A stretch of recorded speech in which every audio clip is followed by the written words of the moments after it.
Good morning and welcome to another podcast from our Facebook page originally, which of course is BCFC The Project, and on YouTube BCFC The Project Stephen Beck. If you're not actually a member of the Facebook group, it'd be great if you could join us. We like to think our Facebook group is a little bit different. We don't allow no crap on it, no toxicity. We can all discuss what we think, say what we want without getting jumped on. We have like 11, 12,000 people with visitors and members on the group. It's well managed, well moderated, and hopefully you come and have a little look at us and see what you think. Today, I'm going to have a little look at or do a preview of the Coventry City game at the Rico Arena later this evening. It's on Sky, but amazingly, we're going to take 4,000 supporters with us. And I think first things first, absolutely incredible support. I know it's only up the road, but it's a cold winter's night. It's just before Christmas, and it's on Sky. Just absolutely brilliant.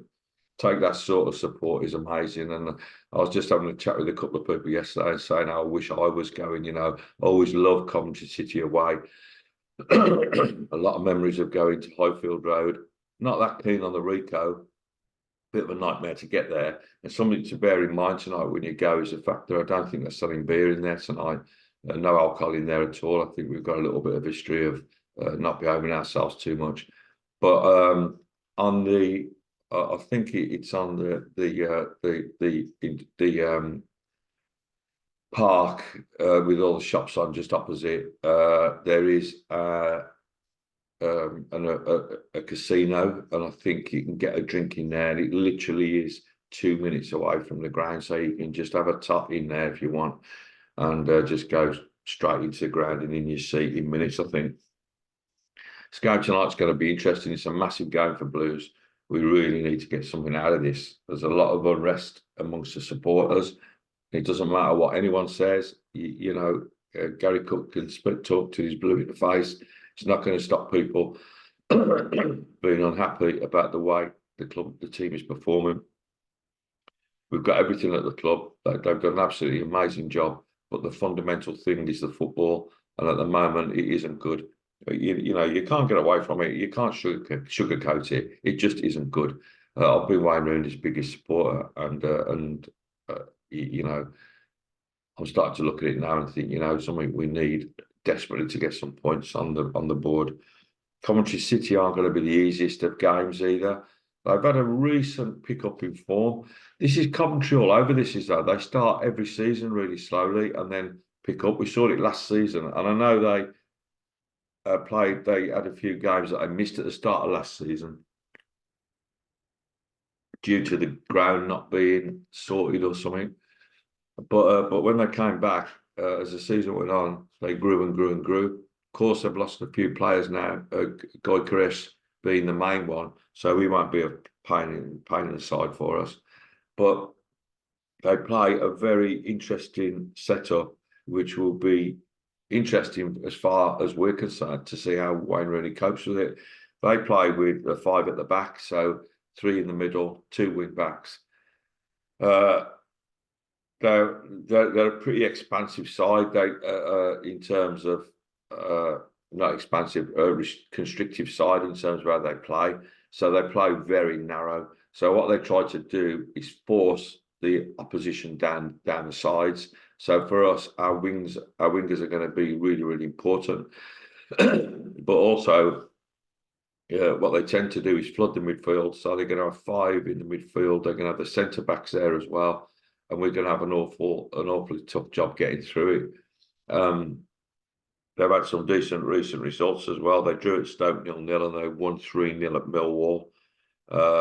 Then they won 1-0. This is the last 4 games. So a 0-0 at Stoke, a 3-0 at home to Millwall, a 1-0 at home to Plymouth. So you can see the defence is starting to work for them. They're doing well. And then the last game, a 2-1 defeat to Ipswich with a late goal. So it looks to me like Coventry are just starting to pick up at the worst possible time for us. Mark Robins is a good manager. Their fans have been a little bit unhappy, but my God, if only they knew what life was like when it really is tough. So forcing us wide, I wonder if that's going to affect Wayne Rooney and the way he picks a side tonight, and if he's going to allow them to play us like that. Are we going to play?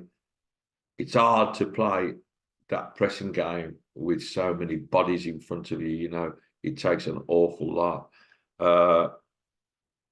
They they haven't scored an awful lot of goals. Hadji Wright is their top scorer. He was at New York Cosmos last season. He scored 5 goals, so they are a little bit shy up front, but they've started to fire a little bit now.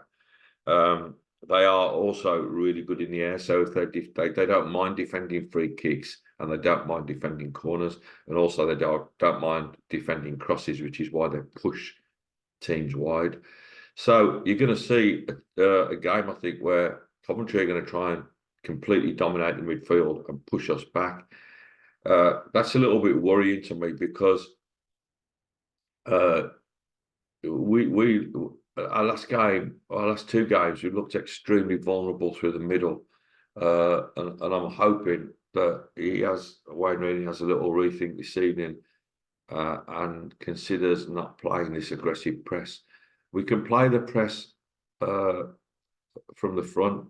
You know, let the top 3 or 4 players up top attack the Ipswich defender or run onto the Ipswich defenders when they're in possession. Try and scare them a little bit, make them make mistakes, force them into mistakes.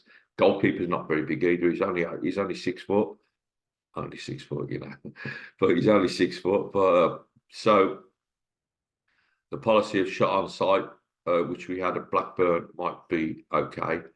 That policy of shot on sight or shoot on sight is the reason that we got so many goal attempts against Blackburn, by the way. Just thought I'd enlighten you on that.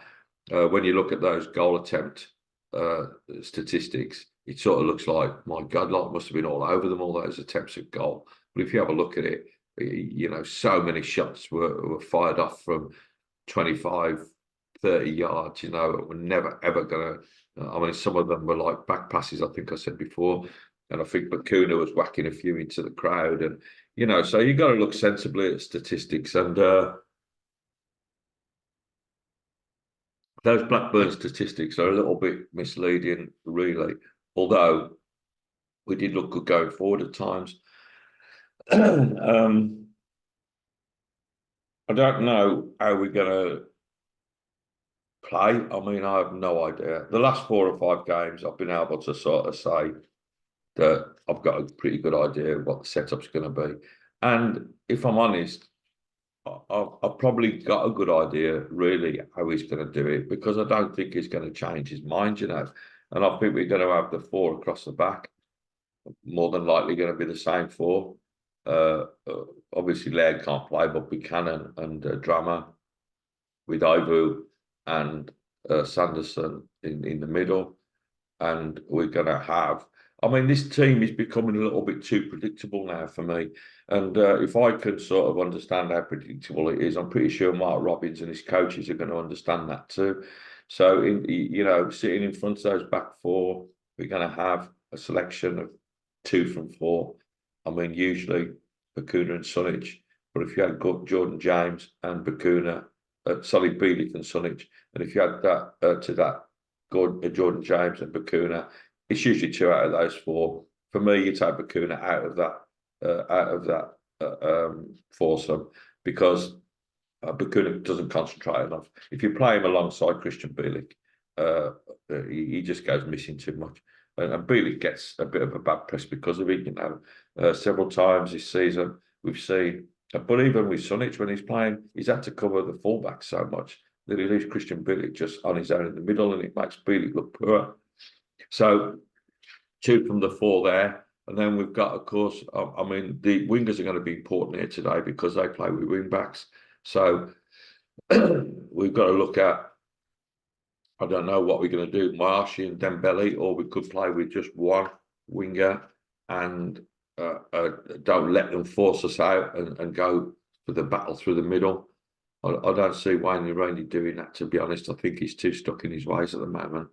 So it's probably going to be Dembele, Mayashi, I reckon Chris Burke or Djukovic is going to play, and the reason for that is that Coventry are very, very good in the air, and we've got no aerial threat at all up front. Nothing. We haven't got any aerial threat. So one of those two has to play, and then we've got Stansfield. Stansfield at the moment, don't know, like people seem scared to say anything about Stansfield not delivering, but he's just not doing it at the moment. He's being pushed wide.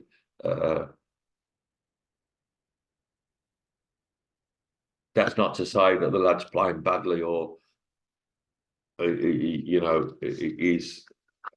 he's losing interest, but what he's doing is he's having to go wide to try and pick the ball up because nothing's coming to him when he's in the middle. We've seen him earlier in the season when he could run in onto those beautiful little through balls from Dembele and Bakuna, but we seem to have lost the ability to do that now.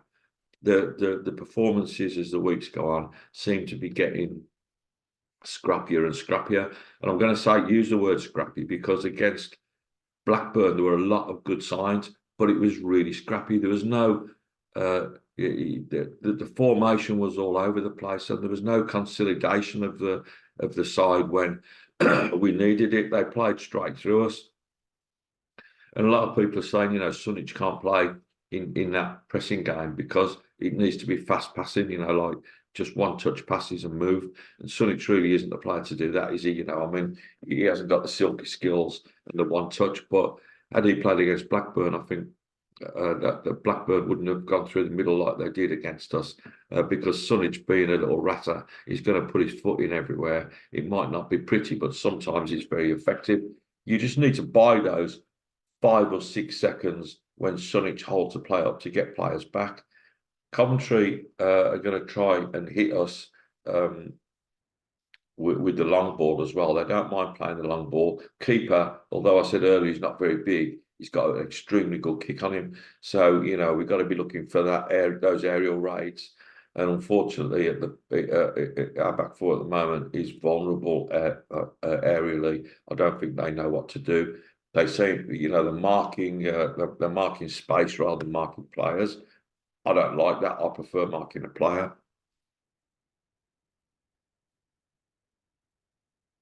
And coffee again in my Blues mug. And I don't like marking space. It doesn't suit us at the moment because it's bad. It's hard enough for us to know where each other are without knowing where opposition players are. Seen it loads of times when players just completely on the road in the box. Can't have it. If it was me, and probably lucky it isn't, but if it was me, I would be. I don't know about the keeper again. Roddy didn't actually play too badly against Rotherham, so I think he deserves to keep his place.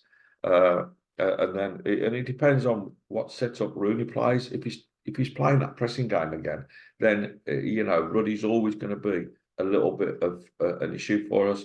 And against a team playing wing backs, you've got to watch those breaks because if we're not fully alert and switched on, we're going to get caught time and time again. But for me, seriously, I was talking about this the other night when we had our Gaz, Steve, and Pete chat, which we do on Wednesday evenings. They talk about everything really, but we did just touch on this a little bit. And I think if it were me, I'd play Christian Bielik at centre half with Sanderson or Avu. I don't know which one. Probably Sanderson. Sanderson's got the captaincy. He doesn't look very happy at the moment. And I think he needs a little bit of support. Christian Bielik is a cool head. He's played centre half loads of times. I think when he first came to us, he came as a centre half. He's playing at Derby at centre half. He has the ability to bring the ball out. He's cool under pressure. And if we did that, we could have Sunich and JJ sitting in front of them. And then you've got a sort of axis of 3 really nice. You've got JJ and Bielik sitting together, and you've got Sunich who can do the ratting.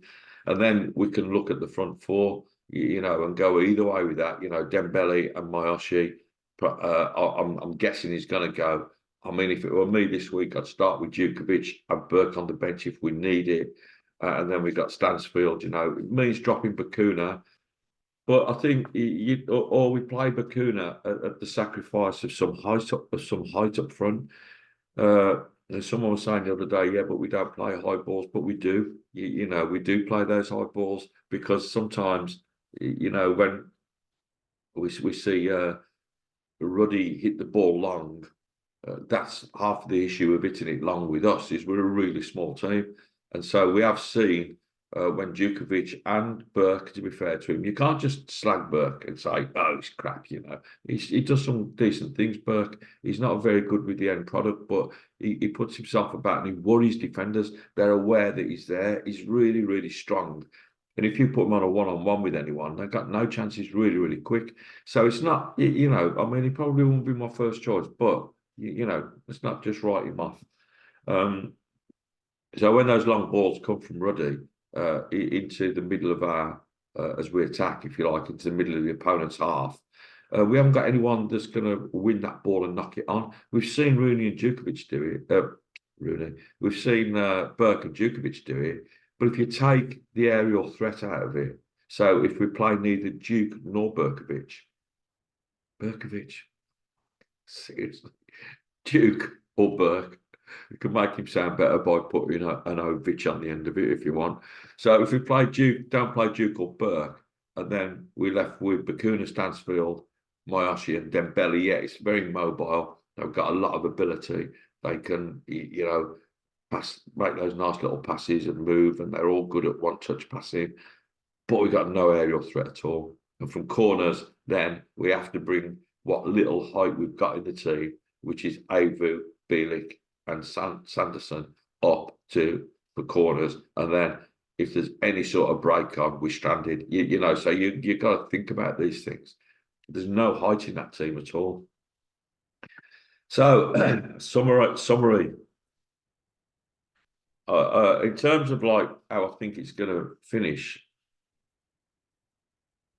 I don't, you know, heart or head. You know, I mean, my heart tells me every game we're going to win. Uh, I'm not saying we haven't got a chance of winning tonight. I think what the thing with Blues is if we're going to win games, we need to score early. My dread tonight is if we concede in the first 15 minutes, because if we do, uh, uh, they just need the back four need to hang on. If we concede, they have to keep their heads. And my fear is if we concede early, that central pairing of Avu and Sanderson is going to go back into panic mode again, where they just don't concentrate. It's a lack of concentration, a lack of discipline. We're lacking a leader on the field. I hate to say, you know, I love Sanderson. He's a nice guy and everything. Nice guys don't win your games, and you've got to win. Someone on the pitch has to take control. The in-game management from the touchline isn't brilliant, if I'm honest. The in-game management on the pitch is non-existent. It doesn't exist. You know, someone goes missing. I haven't seen Sanderson bollock anyone. I don't know if anyone has. Then by all means, tell us. I personally haven't seen it, and perhaps he's too nice a guy. I don't know. You know, but it's worrying me at the moment, and we need a leader on the pitch. Just to straighten a few things out as well about people talking about incoming in January. Very, very, very unlikely that we're going to get anyone coming in. For us to get anyone in, we have to ship someone basically. So what we do, the players we've got who we may be able to let go are Etheridge, Hogan, Djukovic, Roberts. It's fine saying we're going to let them go. There's two things there. Number one, we're not going to get any money for them. They've all got 6 months on the contracts. So from their point of view, if you look at it from them, they don't want to move. They're happy. 6 months' time, they can go and find their own contracts with their own. They can look themselves for the clubs. They don't need Blues to try and offload them in January. It makes no sense for a player to move in January when he's only got 6 months left on his contract. Remember, the club can't make them go. I've heard people saying, "Oh, you know, like, we're going to get rid of Hogan in January." Are we? You know, who's going to have him? Who's going to pay for him? Who's going to pay his wages? And does Scott Hogan want to go in January and let the club, you know, make that move for him? In 6 months' time, he's a free agent. He can do whatever he wants. Highly unlikely, in my opinion. So The only other option we have is to go down the loan route. We've got 4 loans at the moment, and just to clear the loan situation up, you can have 8 loans, right? So theoretically, we've got 4 loans left, but we can only have 5 loan players in any one match day squad. So we've already got 4. So if you're a team that wants to loan a player out, you're looking for them to get experience and bring them on. There's only 1 space left for a loanee to sit on our bench. If we do that, we have to then sacrifice someone who's already on the bench. That's fair enough. We've got Roberts, we've got Hogan. Hopefully it wouldn't be Donovan. And I'd like to see Dixon get a place on the bench at some point. But going back to the loans, so the 4 loan players that we have, we use. So none of their parent clubs are going to want to see them drop out of the matchday squad, let alone drop out of the team. So any new loan players, in my opinion, is very, very, very unlikely. So unless we get some movement of players going out, you may well get someone come in and say they want to buy JJ, or they want to buy, one of our players that perhaps could command a bit of money. But in my opinion, we will be better to ride out the storm and wait until the summer. Summer, we have better options, more deals go through. The January window is always a little bit tight because players don't want to particularly move, and clubs don't want to sell players mid-season. They want to sell players at the end of the season. No one looks to weaken the squads. So don't get too excited about anything happening in January, because in my opinion, it's not going to happen. Going back to a prediction, I don't know. I honestly would be happy to come away with a point tonight, and that keep us above Coventry in the table. We got 1 more point. Their current form is much better than ours. We're rock bottom on the current form table, so we just got to go and see what happens, And if you're going tonight, have a fantastic time. I'm absolutely amazed. Our away support is just brilliant, And I know a lot of the people that go away, absolutely great people, and 4,000 away from home. Brilliant. It's a shame, really, we can't reflect that same sort of support at St Andrews against Rotherham. It was awful, We need to get a few people down there, but then again, Christmas coming up, it's difficult, Don't forget as well, guys. Anyone, if you're struggling at Christmas and you find it difficult to buy your kids presents, or times are hard for you, please feel free to come on to our Facebook page, which is BCFC the project, and just have a little look for me or one of the admins or moderators. Have a little chat with us, and we'll help you get something for your kids. Or if you know anyone that's struggling, perhaps a neighbour or a friend or a family member, come to us, let us know. We've got our children's appeal going at the moment. We're doing very, very well. We're trying to make sure every kid in Birmingham gets a present. We're not talking about just kids that are in care. We're talking about people like the ones I've just mentioned, the ones who probably parents can't afford a lot. None of us choose to be out of work, or none of us choose to not have a lot of money. So this time of the year, let us know, and we'll try and help you out. On the other side of the coin, if you feel like you'd like to make a donation towards our children's appeal this Christmas, where we will be looking after all of these, every kid in Bromley is going to have a present. That's what we want. So if you do want to give anything to us, come on to our Facebook page, the project, BCFC the project, and just have a chat with us. We'll give you our GoFundMe. We'll give you our GoFundMe, and you can make a little donation. Doesn't matter what it is. It would be absolutely brilliant if you could find it in your hearts to do that. So another little podcast done. Please, if you can, subscribe, share us if you can. Apparently it's important. I keep forgetting to say it. I don't know. But it's great talking to you all, and leave some comments if you want. Come and see us on Facebook, and have a great day. And let's try and bring down those 3 points tonight up the Blues.